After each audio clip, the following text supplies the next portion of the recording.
Граѓаните често се спречени да бидат дел од протестите и со тоа да го искажат својот револт, велат од Хелсиншкиот комитет.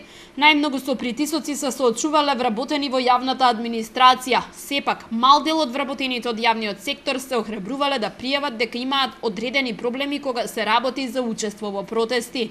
Постои страф од страна на луѓето кои што се вработени во државната администрација. И јас многу често на овие работилници го поставувам тоа прашање, бидејќи токму таа група на луѓе се најзагрозени, бидејќи им се трпат закани и уцени по нивната екзистенција.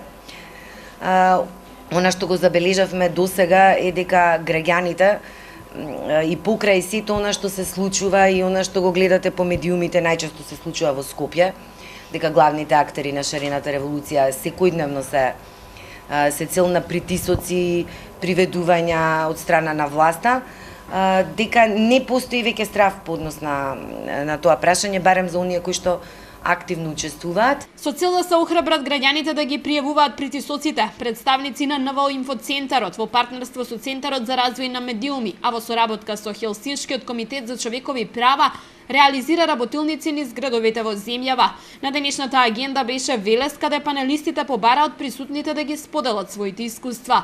Организаторите сметаат дека на овој начин ќе се влијае на заштитата на слободата на изразување и слободата на здружување како основни човекови права загарантирани со меѓународни конвенции.